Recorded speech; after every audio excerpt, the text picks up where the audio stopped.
Godwin Obaseki and leadership of the People's Democratic Party embarked on a victory walk around Benin City. Our correspondent, Chinedu Ekeja, who monitored the exercise, reported that the walk was also an opportunity for the governor to thank Edo people for their votes.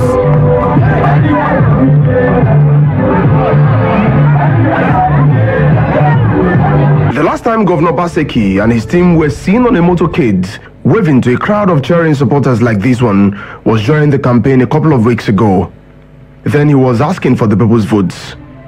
But following the outcome of Saturday's election, the governor is back again with his team, but this time in a celebration mood. The walk took off from the government house, GRA Benin City, to Ring Road. It was a long stretch of walk through Mission Road to New Benin Market, then through Costain, Second, Akwava, and then back to King Square, where it terminated.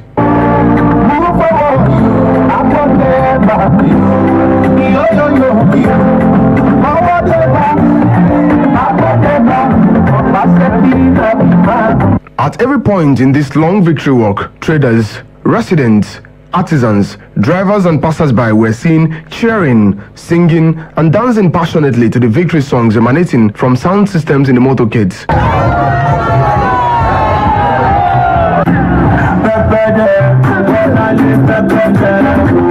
They also had their fingers all raised up, chanting 4+4, Togba and other memorable PDP campaign slogans. For Governor Obaseki, he is out here just to say thank you to Edo people for the victory they gave him on Saturday, which made his second-term dream a reality. My message can be summed up in 2 words.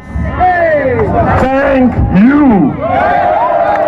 He said he took the Saturday's victory as a message from the people, asking him to continue from where he stopped. Edo people spoke. Yes, sir. And they spoke loud and clear. Even the deaf heard you. And that means I have heard you. I know the message. The message is, Governor, go and work for us. The victory was clear and total. I am promising you that because you have helped me cage the lions and the tigers,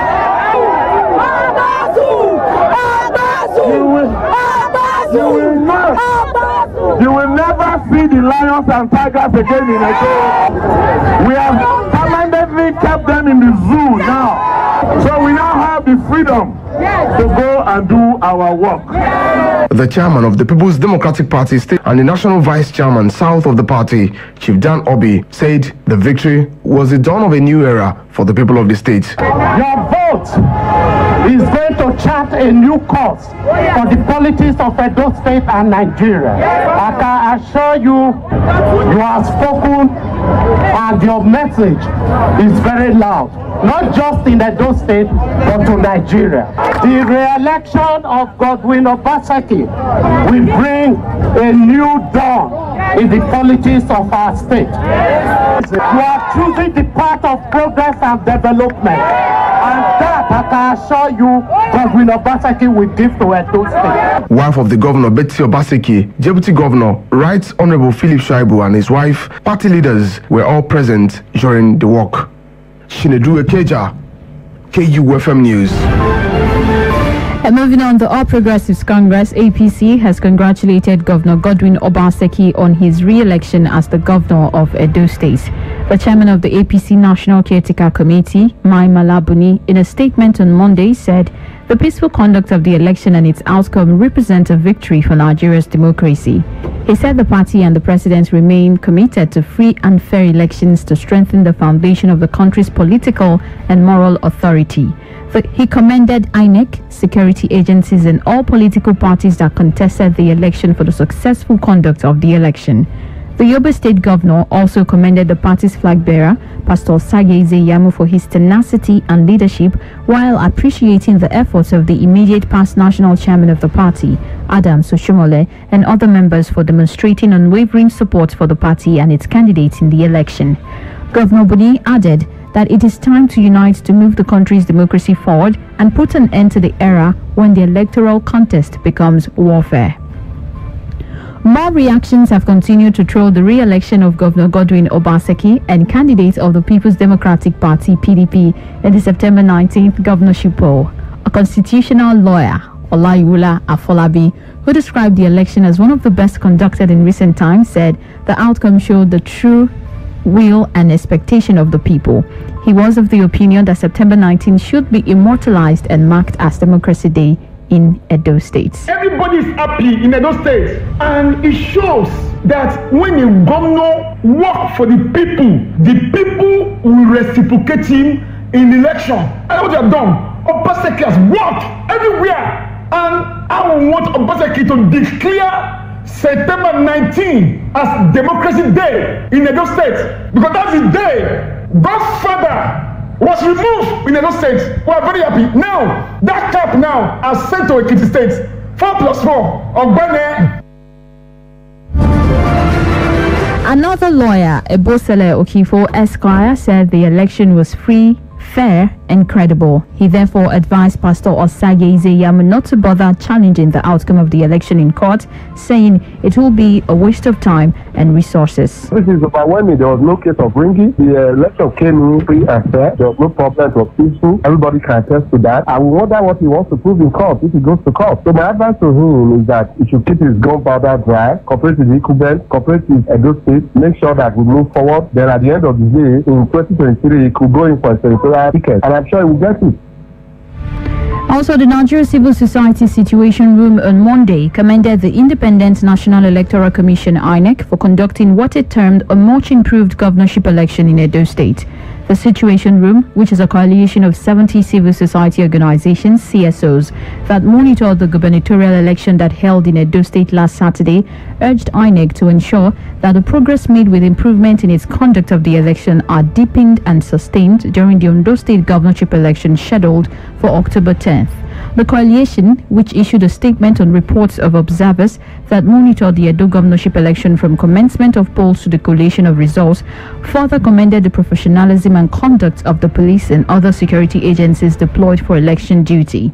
The Situation Room, however, noted that the menace of vote trading appeared to have worsened, declaring that politicians are increasingly investing monies to vote buying. It urged the National Assembly to urgently proceed with legislative action to ensure the passage of the Electoral Offences Commission Bill that creates a body to enforce respect for election laws. The statement, which was signed by the convener of Nigeria's Civil Society Situation Room, Clement Wankwo, said the administration of the Edo State governorship election appears to have been a marked improvement on recent previous governorship elections. Following the success of the just concluded Edo State governorship election, some stakeholders have called for a thorough political reform which would improve the nation's electoral process and make it more peaceful.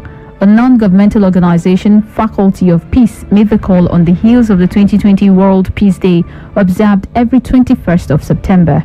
KUFM's Lebedum Asagwaram reports that the stakeholders called for the amendment of the Electoral Act to strengthen how leaders emerge. President, Faculty of Peace, Comrade Kelly Okumbo, called for a review of the country's electoral law so as to allow electronic voting, independent candidacy, stiffer penalty for election offender, amongst other reforms. There are so many reforms, there are like about 12 that we have suggested to the national level. But the one that is dear to our hearts now is the bill before our president. If that bill is passed into law, it will make our election fairer, free, and it will actually represent what the people have already projected.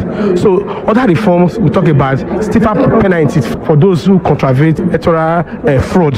The laws are there now, but they need to strengthen it. Independent candidacies is like a key. Like when Governor Obaseki was disqualified, for example, he didn't need to go to PDP, for example, if there is a choice of independent candidate. He will just use his name, and maybe if he have needed achievement, to go and seek for votes for the people. Civil rights activist Austin Osakwe say INEC is doing the path of progress, but say more still needs to be done. They transmitted election results from units into their portal, which enabled the general public to see it. It's a step in the right direction. All they just need to do is to find a way to deepen that process. As for independent candidature, it's an idea whose time has come. Because, believe it or not, there are people who believe that they have the wherewithal and the capacity and the goodwill to mobilize electorates to support them. Yet, they do not have sympathy for any of the political parties. For Comrade Mobidiago, represented by Osaze Edigi of the Edo Civil Society Organization EDOSCO, peace is very essential in a country's electoral process. When you see the civil society raising issues, you see today civil society talking about one bad road, talking about electricity, talking about oppression, talking about high taxation, all this struggle, you see civil society collectively. They are all geared towards having a peaceful society. Because when people are not giving electricity, for instance, to run their businesses, to store their food, to even have comfortable lifestyle, you see that they become agitated. Every year, the International Day of Peace is observed around the world on 21st September. The UN General Assembly has declared this as a day devoted to strengthening the ideas of peace through observing 24 hours of non-violence and ceasefire. Levedum Asagwaram, QFM News.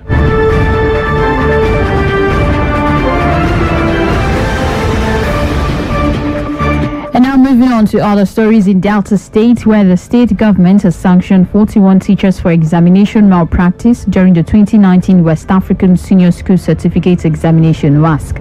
A statement issued on Monday by the Delta State Commissioner for Basic and Secondary Education, Patrick Uka, confirmed the development.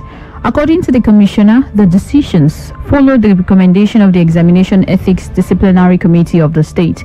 Patrick Uka said the principals and examination officers of 13 public secondary schools and 1 private secondary school indicted for examination malpractice are to be issued with letters of warning to desist from acts of negligence.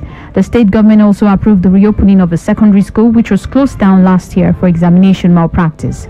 However, a warning letter was issued before giving the school a second chance to abide by laid down examination ethics. KUFM News Break returns right after this break. Please stay with us. Beautiful one, I call on you today. Bless you. This not the time of bless you. This season when we say coronavirus, so they show yourself for the world there. Now time to use tissue paper or handkerchief. Take cover your mouth or nose when you dey cough or sneeze. This is not time to always wash your hand. Use hand sanitizer wey contain better alcohol. This is not time to give ears, as in avoid me, give me space to any person where they cough or sneeze. This is not time to protect yourself or neighbors from sickness. So if you notice anything, sharp, carry yourself or the person go hospital or call this number free of charge. You're not going to collect money for your hand. That is toll-free number for 080 00 26 7662. 080 00 26 7662. You first bring this other number for 080 09 70 00010. Remember, say life now says coronavirus not the show for face, so now person with their life and carry first to this message now from KUFM 92.7. Beautiful one, we call on you today. Come fill this place today. Let your presence dwell amongst us.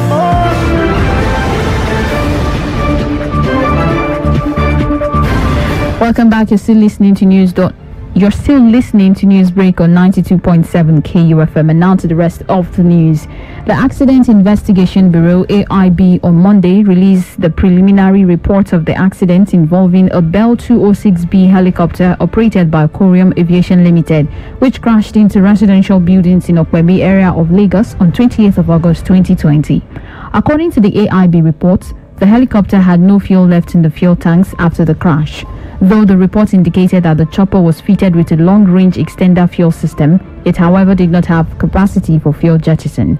The agency said the chopper, which took off from Port Harcourt at 9:20 a.m., estimated to land in Lagos after 2 hours 40 minutes, crashed into residential building at 12:14 p.m. The report indicated that though the chopper was stopped to fill full tank capacity on August the 27th, 2020, it failed to make it to the Lagos airport a minute before the estimated time. The report also indicated that the pilot's last medical examination was valid till 6th of August 2020. The report also indicated that the pilot's last proficiency check was valid till August 24th, 2020.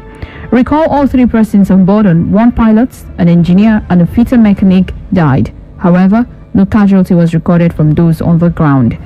And now to the health sector, where Nigeria has recorded 195 fresh cases of COVID-19 in the past 24 hours.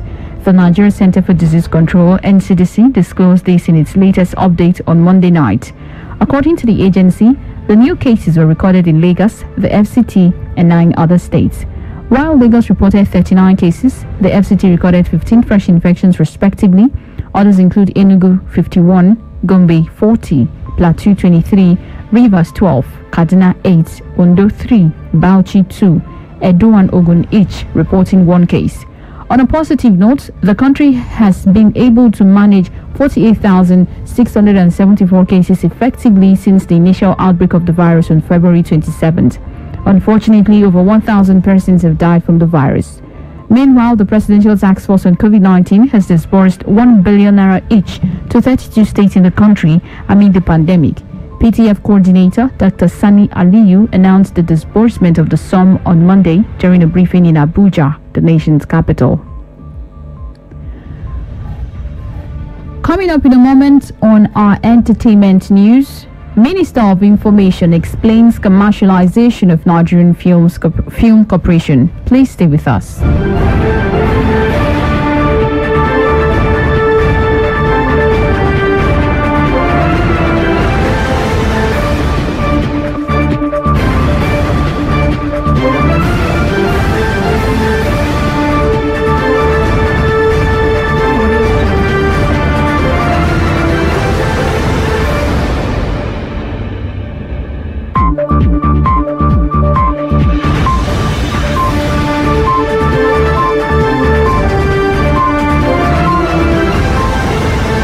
Welcome back. It's still news break on KU 92.7 FM Benin City. And now to our entertainment news. The federal government says it is reforming and commercializing the Nigerian Film Corporation (NFC) to address the agency's challenges and reposition it for improved performance.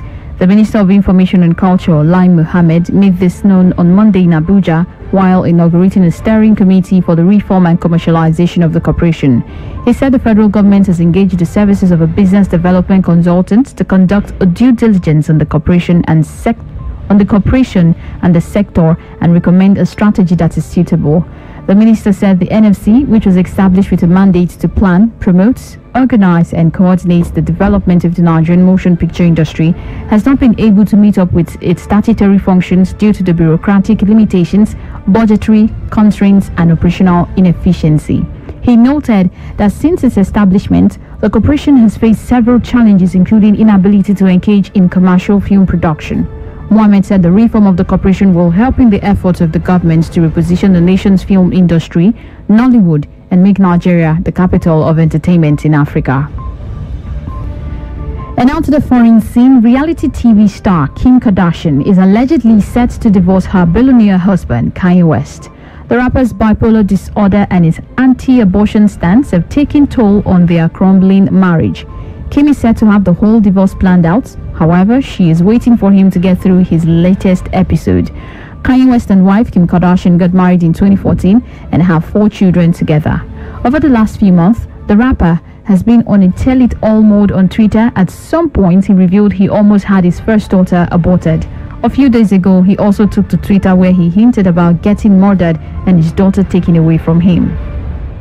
Still in the foreign scene, celebrity Big Brother star and mother of actor Sylvester Stallone, Jackie Stallone, has passed away at the age of 98. Frank Stallone, the younger brother to Sylvester, made the announcement on Monday. In a post shared on Instagram, Frank stated that Jackie died in her sleep as she had wished. Jackie Stallone became well known in the 1990s for publishing a series of astrology books. She also appeared in the 1980s wrestling program Glow, Gorgeous Ladies of Wrestling, and had a brief stint in the celebrity Big Brother house in the United Kingdom in 2005. She was married 3 times and had 3 sons and a daughter. And that's it on entertainment. And in sports, Cabinet Office Minister Michael Gove have announced that plans for fans to return to watch live sports events in England from 1st October will not go ahead. Sanofe Francis has more on our sports bulletin this morning.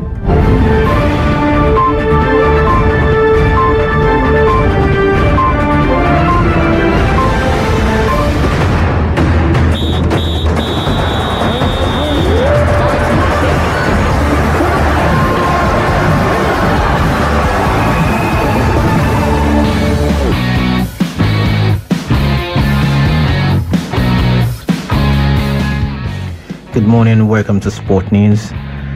Plans for fans to return to watch live sport events in England from 1st October will not go ahead, according to Cabinet Office Minister Mark Gove. The plans were placed under review earlier this month after a rise in coronavirus cases, with pilot events restricted to 1,000 people. The UK's COVID-19 alert level has moved to 4, meaning transmission is high or rising exponentially. The majority of sports in England have been played behind closed doors since the coronavirus lockdown in March, including Premier League football. The FA Cup final, England Test cricket matches, and 2 Formula One races at the Silverstone sport event that took place with full crowds in March shortly before all fixtures were postponed and the UK lockdown have come under scrutiny. The impact of Liverpool's Champions League fixture with Atletico de Madrid on the spread of the coronavirus is being investigated by the city's council, while there have also been calls for an investigation into whether the Cheltenham Festival should have gone ahead. The government defended its decision to allow such events to go ahead before restrictions on mass gatherings was introduced. Earlier this month, Premier League Chief Executive Richard Masters said it was absolutely critical fans were allowed back inside stadiums as soon as possible, and failure to do so would cost clubs £700 million the 2020-2021 season. Still talking football, but in Africa, the president of the Nigerian Football Federation, Amaju Pinnick, says he is not desperate to contest for the presidency of the Confederation of African Football, adding that it is yet to take a decision on gunning for the continent's top football job. Speaking after the unveiling of the official logo and brand ambassadors of the National Principals Cup in Victoria Island, Lagos on Monday, Pinnick said consultations were ongoing to determine if he would contest. Now to the court, where world number 1 Novak Djokovic won a record 36 Masters title by beating Diego Schwartzman in the Italian Open. The Serb, playing in his first tournament since being disqualified from this month's US Open, won 7-5, 6-3 in the final to ensure he goes into next week's French Open on a high. Djokovic drew level with Rafael Nadal last month on the all-time list of Masters winners with his Western and Southern Open title.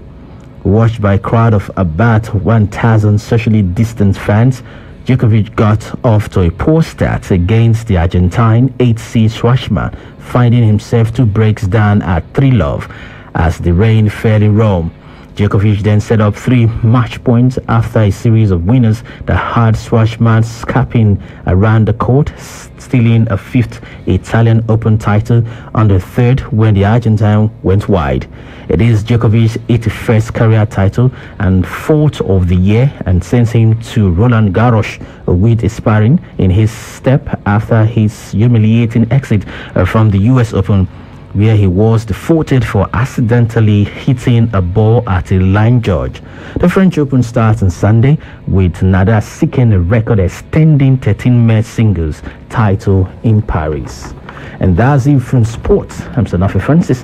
Back to you, Orlando.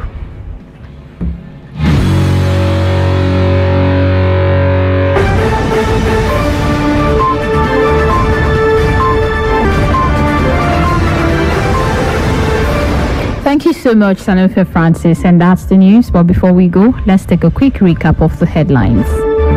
On the Newsweek this morning, we told you that APC has congratulated Governor Godwin Obaseki on his re-election, and also 70 CSOs, Lord INEC and police over conduct of Edo governorship poll. And finally, on Newsbreak this morning, Delta State Government demotes 41 teachers for examination malpractice. Please do remember that the continued unity of Nigeria is a collective responsibility. Be sure to play your part. Coronavirus is real. Wash your hands regularly with soap and running water. Use your face mask while in public, and please stay safe. Don't forget, you can listen to us anywhere in the world, either by visiting our website at www.kufm.net, or you can download our KU mobile app from the Google Play Store. KUFM Newsbreak was produced by Nosahai Owadiai. I am God's Love Orlando, saying thanks for listening and good morning.